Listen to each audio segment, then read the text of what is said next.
Hello and a very good morning, dear students. Let us start with our next session of our chapter on equality. Today we are going to learn about other kinds of equalities. So I would just like to tell you that we have so many people who live in a democratic India. They have a right to vote. But do you think that their daily living and working conditions are also equal? No, they are very far from the word equal. Apart from being poor or having a low income, people in India experience inequality in different ways. I hope you agree with this point. Then we also know that if you go towards the rural India, you will find that people are stick to their thoughts of religion or caste and so on. But whereas when we stay in an urban society, we do not pay attention towards these small things. We do not think what religion the neighborhood is, what caste does my friend follow, and so on. So we can say that the common form of inequality in India is the caste system. Let us now see what is inequality. So first thing, inequality means you can say discrimination among the people or in the society. And then why does this inequality exist in our society? It is because of the unequal distribution of resources. Whatever resources are available in a society, they are not distributed properly and equally among the population. We can also say that it is quite difficult because we have such a huge number of population, but still we need to manage things so that inequality disappears from our society. So as I said, the common form of inequality in India, that is caste system. So now we have learned that there was Varna system in our ancient period. Earlier, the people were divided according to their profession. They were classified into different layers or different levels of the society. I hope you remember and just reconnect to those things. So, we had said in that Varna system that the Brahmins were having the authority of education, doing the religious rituals and all. Then below that we had the Kshatriyas, then we had the Vaishyas, Shudras, and at the bottom we had the untouchables, right? So this is going on since ages. People are following religious system, caste system in our society, but I think these things should be stopped. And as the new citizens, the new and young generation of our country, we all must think about these things and work accordingly. We also know that these personalities like Dr. Ambedkar, Mahatma Phule, they were also discriminated on the basis of caste. There was a story last year about Dr. Ambedkar. I hope you all remember that. So just because he belonged to a Mahar community, he was denied of riding certain carts. The people were not ready to take him and his siblings in that cart. So that was a very injustice done with him. It was an unjust policy of the people. But instead having all these discriminations, they faced a lot of problems, but still they have come up and they have proved the society that we also can work and achieve success. Right? They've worked so hard and they have also uplifted the people from the lower communities as well. Then there are some other forms of inequality in our society. We have gender-based inequalities, the religious inequalities, right? If you remember in gender-based inequalities, we have studied about certain stereotypes, giving importance to a male child or a male person, and then devaluing the work of women, and so many things we have discussed about it. And yes, obviously, religious inequality also exists in the society to some extent.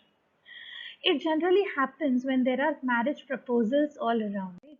When they are searching a bride for some man or some person, then when we have to do the matrimonial alliances, they always think about the caste and religions, even though they are in an urban society. But then these things should actually be eradicated from a society so that everyone gets an equal status. So now let us listen to some of the stories to understand how inequalities prevail in our society. So the first story that we learned, there we find that there was a financial inequality in the society. Let us see what we have next. So here it goes. We are going to talk something about Om Prakash Valmiki and his thoughts. Yes. So we are always talking about inequalities. So there are many challenges to it. And when we deal with these challenges, they are in the form of various inequalities in our society. So the important part here is about the caste system. As we discussed earlier, the caste system in the marriages.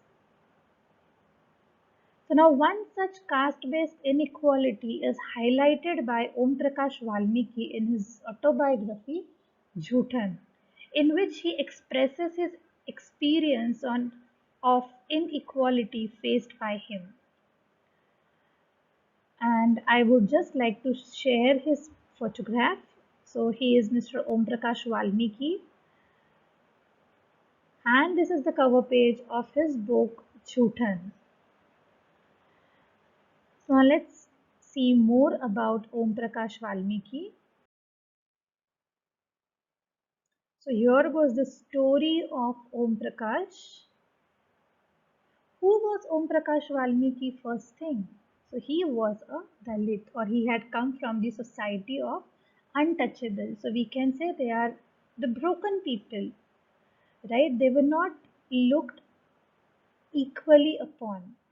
So they were always said to be at the lower level of the society. So in his book Jhutan, as we said that he has narrated certain experience. So two of the experiences which I am going to share with you in the form of story are about his school days. So now he is writing in his book that he had to sit away from others in the class, and that too on the floor. It was like till he reaches that place where the mats were put on for children to sit, someone would actually pull it off, and then it was very difficult for him to snatch that mat and sit there. So he used to sit behind everyone and generally near the door.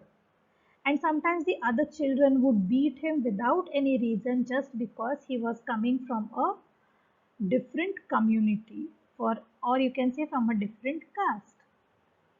One more incident he mentions that when he was in class 4, his headmaster had asked him to sweep the playground and the school.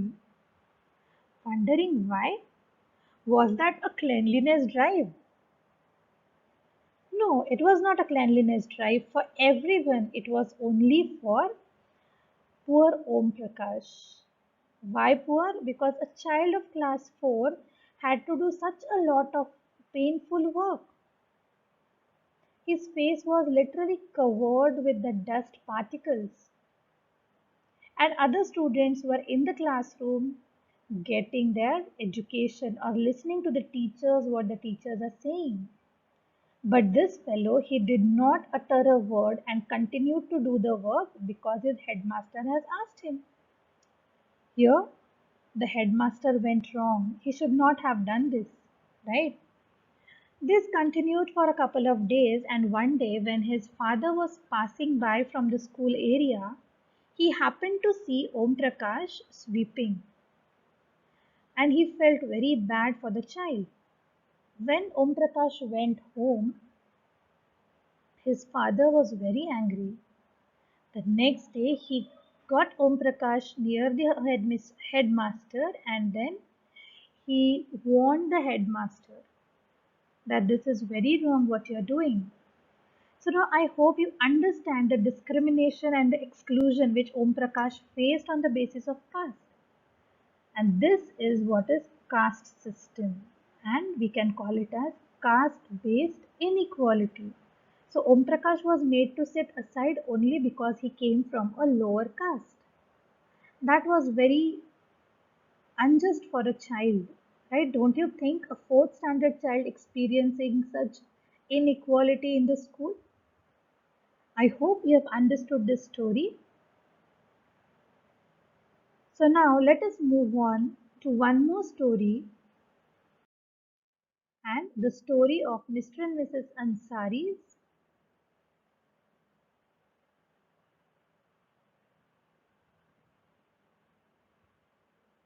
So now this story explains the inequality based on religion. So now who are Mr. and Mrs. Ansari? So this is a couple and they were looking for an apartment on rent in the city. So then what happens? They contacted the dealer. So the dealer showed them certain apartments, and there were a few owners who refused to rent the apartments to the Ansaris by giving irrelevant excuses such as they eat meat or they eat non-veg. So I guess this was not a correct reason given by each and every person. But the true reason for their refusal was the religion. And even it is said in the story that the dealer who was showing them apartments also gave them a suggestion to change their surname from Ansaris to Kumar. So they have faced a lot of problems while searching these particular apartment. So now what do you understand by this example? So this example tells us that still in our society we have religious inequalities, though we are in an urban area.